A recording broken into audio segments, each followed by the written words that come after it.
welcome to Valence at 177, and we continue our discussion in regards to the 2022 general election. And today joining me for discussion is Dr. Jone Hawea, the deputy leader of the We Unite Fiji Party that has its roots in Singatoka. Dr. Hawea, welcome to the program. To start off, give us some information on the party itself. The party We Unite Fiji was founded by the Turangana Kalib, paramount chief of Nandrongana Bosa. He had 3 dreams about the party. He was given in a dream that he should form a party. By the 3rd dream, a butterfly landed on his forearm the moment he woke, and he sought advice about the meaning, and it was a purple butterfly, which is now the logo of the party, and he was advised that it stands for divine intervention, a light in times of darkness. And so he created the party. He talked to the elders around Valilevu, Nandronga, and they advised him to go ahead and follow the vision given to him as a paramount chief. And so it started from there, from last year. It was registered. The application process was done twice because of some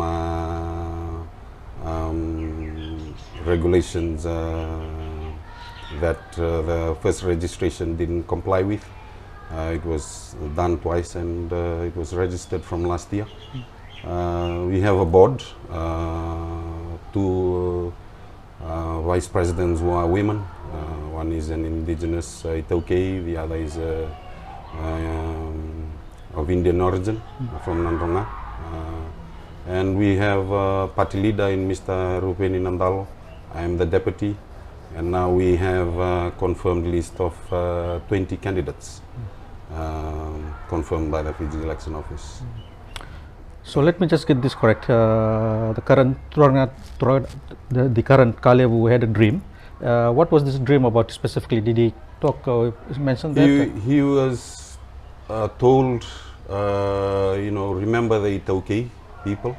The Itaukei people are heading in the wrong path. They are being led in the wrong path. Do something to rescue the Itaukei people, and the only way to do that is to form a party.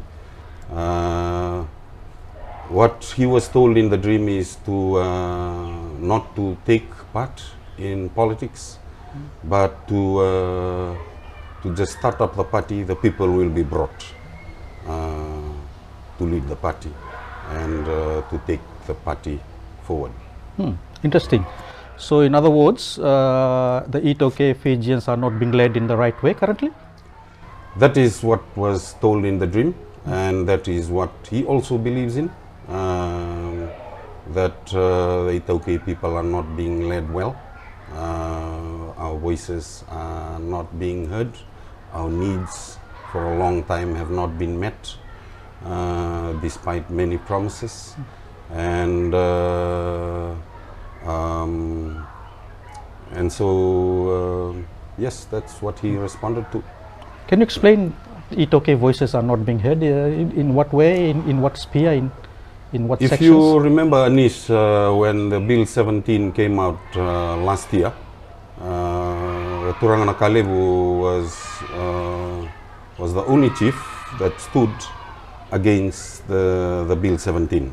And he called on all the chiefs in Nandrongana Bosa, summoned them to a meeting in Valilevu, in Nangalendamu, and they all signed a petition against the Bill 17. This did not go through, and the bill was passed. Bill 17 was passed, and then the government decided this was the time to do consultation. And so the Turangana Kalevu told the Ministry of Itaukei officials, you have passed a bill and then come and try and do consultations after passing the bill. The time to do consultation is when the bill is being prepared. That is when the voices need to be heard, to be presented into Parliament for the discussions of the bill. And so that is just one of the many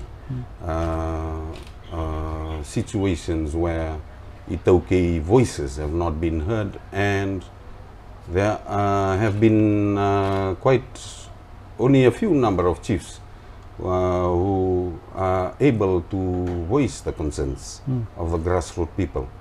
A chief that is based in the grassroots, because the Parliament, nobody is a chief there.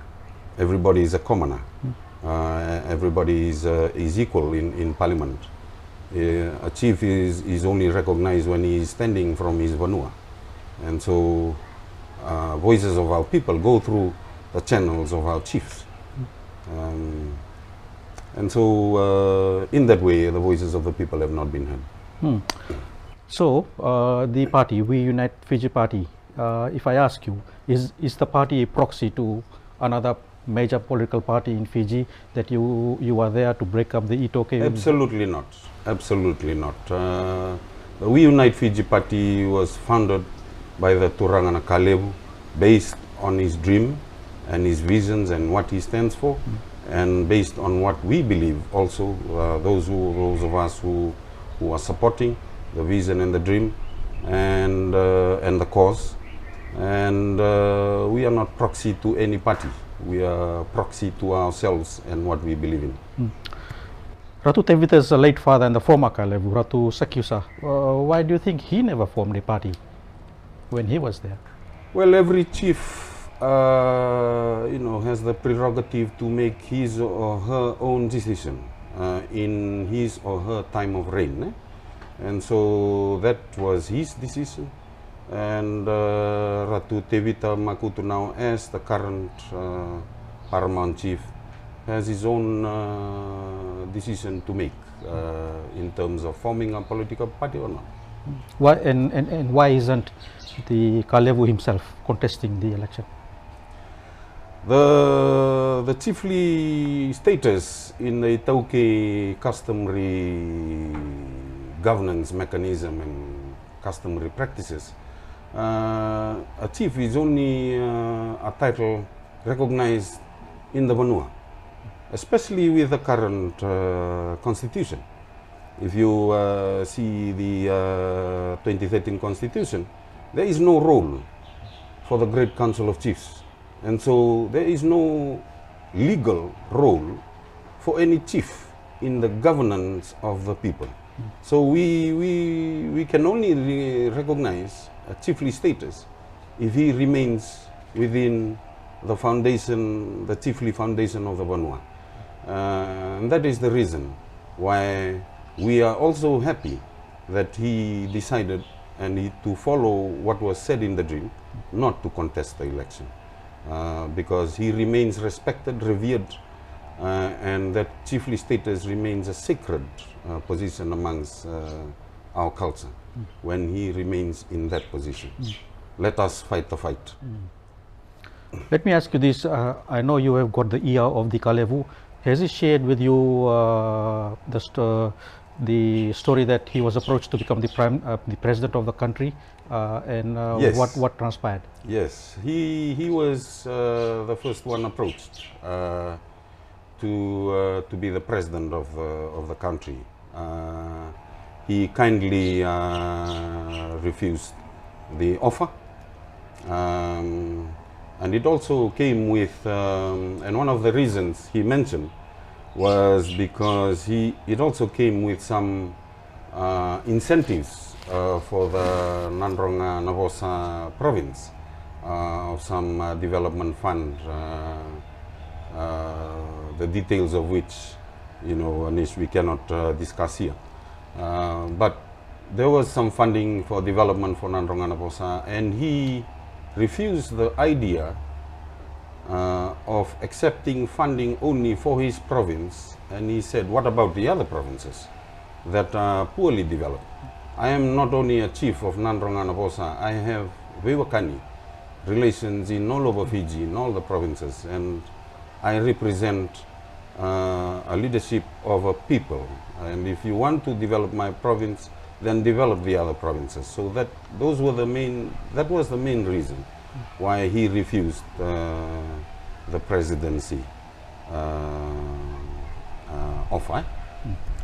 Thank you very much, Dr. Jone Hawea. We will take a short break, and I will continue the discussion with the Deputy Leader of the We Unite Party after this short break.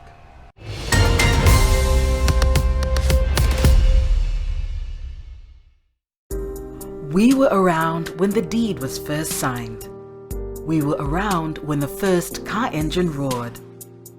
We were around when the very first was crowned. Through devastations, jubilant celebrations, and the milestones.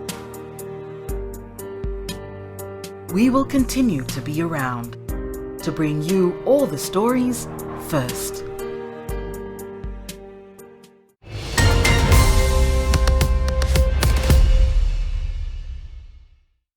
Welcome back, and today we are talking politics with Dr. Jone Hawea, the Deputy Leader of We Unite Party that comes from Singatoka.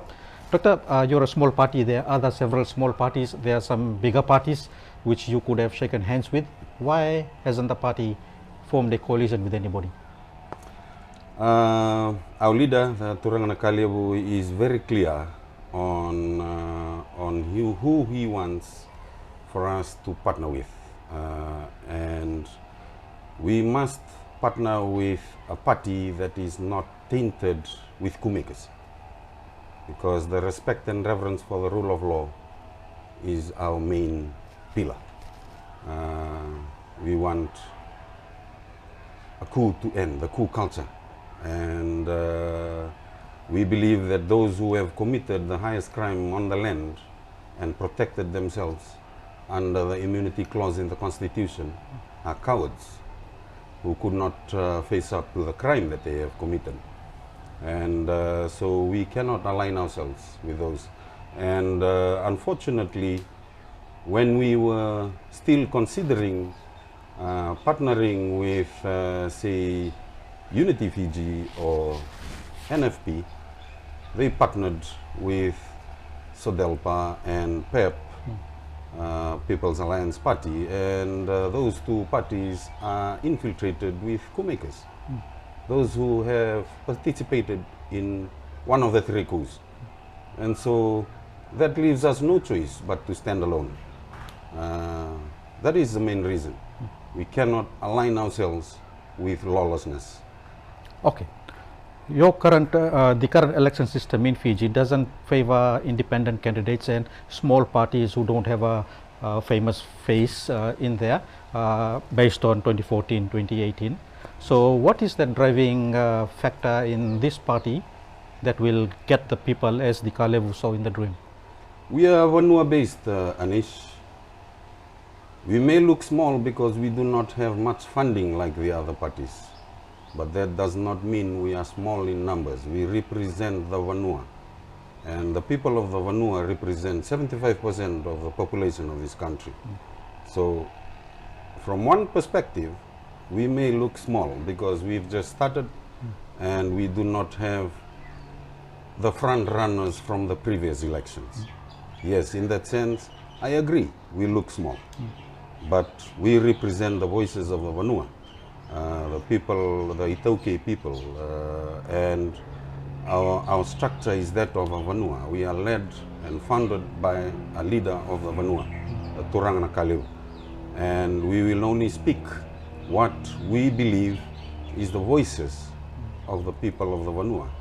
And so in that sense, we are big. And these big parties had better watch out for us, because we represent the voices of the majority of this population, of this country. Which means Fiji First, SODELPA, People's Alliance, they don't have any votes for them in Singatoka and Ronganabosa? Repeat the question again, Anish. Will Fiji First, SODELPA and People's Alliance, if they come to Nandronganabosa, will they get any votes there? Well, this is a free country, and democracy demands that people have the freedom of choice.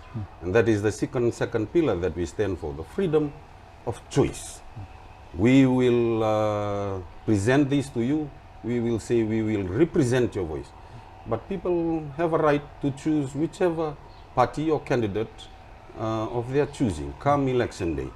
And we are only saying we are standing in a Vanua structure. We are Vanua based. Our threshold can be confirmed right now just from the province of Nanrong and Abosa. And that's why we decided to base ourselves from the Vanua. Because it's important that each party achieves first the 5% threshold. That we can confidently say we have. So the rest of the votes is just a bonus on our numbers. So the threshold based on an average of 10 out of 600,000 plus would be 28,000 votes, around 27,000 votes? Yes, 28,000 to say 33,000. So you are telling me today the party will get that many votes? From just Nanrong and Abosa alone. And how many seats are you targeting? We are targeting as many seats as we can get because it just depends on the votes. The more votes we have, the more seats we have. It's not dependent on how many candidates are lining up for the election. It's dependent on every single vote that we can have. And 5% is 3 seats already. So if you build on that, the more seats. Hypothetically, if you don't get the support from the Vanua, if you don't get any seats, you don't meet the threshold, will you feel betrayed by the Vanua? No. Again, like I said, everyone, we believe in the rule of law, we believe in democracy, and we believe in the freedom of choice. If we do not get the votes, we will concede defeat in the election. That's what everyone in the last coups that have resulted from defeat should have done, concede defeat. Instead, they did not concede defeat. They came again and did a coup on the elected representatives by the people. So that is never going to happen with us. If we do not get the vote, we will say thank you very much. We have done our part by putting up our hands and saying this is what we represent. And if you don't get the vote, thank you very much. Your constitution, as you discussed, has a butterfly in the color purple and as the logo, and the words hope and transformation for Fiji. Explain what is hope. The Turanga Kalevu was advised by a lot of spiritual elders within the province, and hope in the spirituality of the Christian faith. You know, tribulations worketh patience, patience worketh experience, experience worketh hope. So we believe we have been on a trail of tribulations, hard times. Hard times develops patience, hard times develops experience, experience develops hope. And so those of us who are standing for hope, we all know we have come through all these hard times. We are still going through hard times. And we stand for that. There's a hope that we can do better, we can still do better, that we can relook at how we are doing things and change to get a different result. We cannot expect to continue to do the same thing and expect a different result. Another thing mentioned in your constitution that you will hear the voices of all, and one of specific mention is sexual orientation. What is the party's view on same-sex marriage? Is it in the law, Anish, that same-sex marriage is allowed? We will only go with what is written in the law, and the Bill of Rights is in the Constitution, and we respect what is written in the Constitution. We respect people's choices, sexual orientation, because that is in the law. Whatever is prescribed by the Bill of Rights in the 2013 Constitution, that is what we believe in. Finally, COVID-19, you were arrested for making a video against the COVID-19 vaccination program. You were questioned also. I believe you are not vaccinated, if you can confirm that. I am not vaccinated. So why should I feel safe sitting with you? Why should you feel safe? Why should you feel unsafe? Okay. I can also ask you the same question. Okay. Let me ask you, why should I feel safe? Why shouldn't I feel safe sitting down with you? The COVID-19 vaccination, where are we right now with COVID-19 vaccination? The no jab, no job petition that was filed by Mr. Joe Biden, the President of the United States, was thrown out in the US Supreme Court. Why aren't we hearing about that? Why aren't we challenging the no jab, no job here in Fiji based on that court case at the US Supreme Court? That is what I stand for. I stood against the no jab, no job law. I did not stand against vaccination. I had made that clear from the start until now.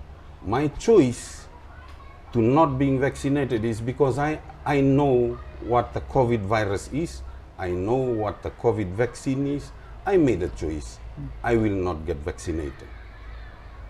It was done by law, the no jab, no job. I stood against that because that is against the ethics of medical practice. And I will still stand against that today. And if I get into parliament, I will reverse that, Anish. You're a qualified surgeon, you didn't get jabbed. You don't have a practicing certificate for doctor. You're not practicing anywhere currently. That's a loss of income for you. It doesn't matter. It doesn't matter to you. I was engaged in food production. I was engaged in healthy food, in the push for health and well-being and the prevention of NCDs. I had chosen to do health promotion, health marketing, promote well-being, wellness, walk the talk. That was what I was engaged in, and that took me away from normal clinical practice. By the time COVID-19 came, I hadn't renewed my annual license to practice. That was what, and it was a matter of choice. It was choosing what to do.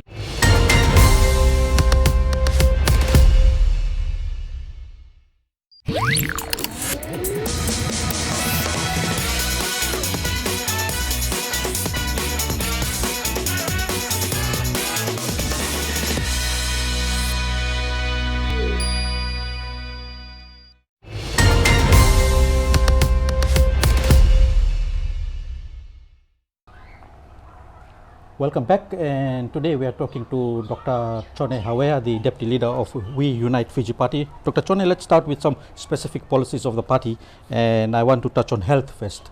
What is the party bringing to the election in regards to health, and maybe at the one world level, what the discussion has been and how you want to develop the health system? In 1995, Anish, there was done in Fiji on another island, Shangri-La Resort, the meeting of all the health ministers in the Pacific. This was organized by the World Health Organization, and the countries like New Zealand, Australia, Asian countries like China, the US were there to witness what was going to become the Yanuda Island Declaration. And this happened on Nakalebu's land. And the Yanuda Island Declaration goes something like this, that any development that must happen in the country, any development policies must have the health and well-being of people and the environment at its core, as its bottom line. Health and well-being of people and the environment as its bottom line. Any development and development policy. And that is where we are sitting on. Because it is a declaration that was done on the Nakalebu's land, on Yanuda Island, and it was done in Fiji. And our Minister for Health then signed on behalf of the nation of Fiji that is where we are going to go. So it's a healthy island setting, and healthy island concepts start from home. So prevention is always better than cure. Whatever development that we must have must ensure the health and well-being of people and the health and well-being of environment. environment degradation should not happen. All EIAs should be carried out well so that the health of the people do not get affected. So we are going to go on to those policies. But we are focusing on two things, the Constitution and the acts that are in place. We want to change those two. And that is our main aim of going into Parliament, is to change the Constitution and change some chronic acts that have been lying dormant and from which development policies have been derived.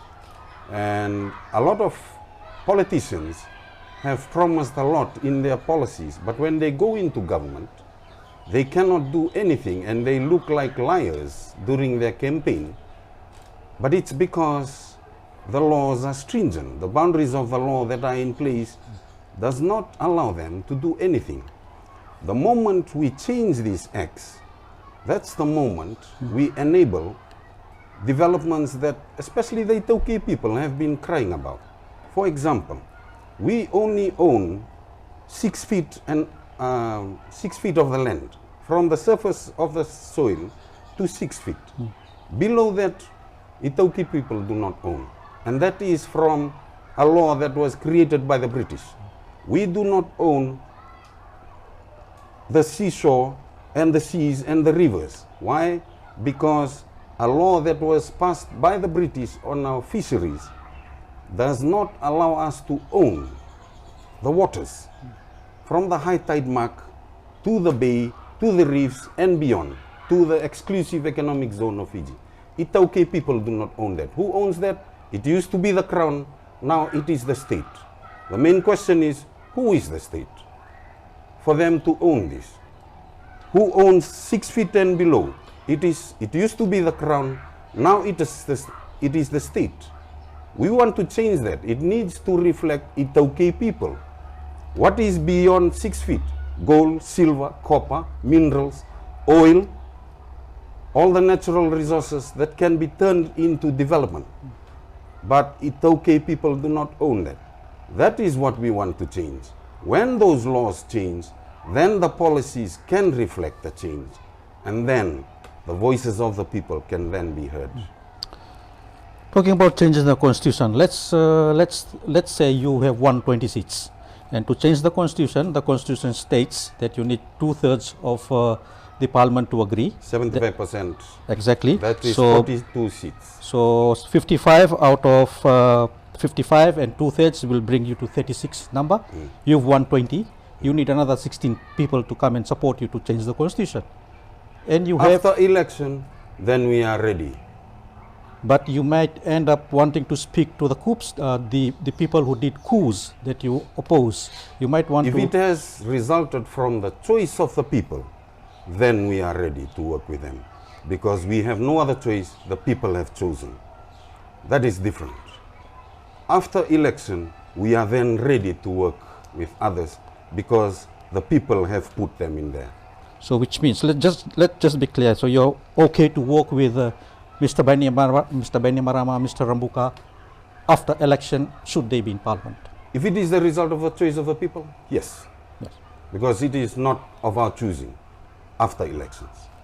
Okay, hearing you explain what should be owned by the traditional landowners below the surface and towards the sea, do I get a semblance of the Ngoli bill being talked about here? Yes, of course. The Ngoli bill, that is what it was called when Ngarase tried to bring it up. It might be called differently. It will be a bill that discusses changes or amendments that we require to be done on the Fisheries Act to reflect the ownership of the Itaukei people of the whole Ngoli, from the high tide mark to the EEZ. And Ngoli bill was one of the reasons that Mr. Bainimarama went in to remove Mr. Ngarase?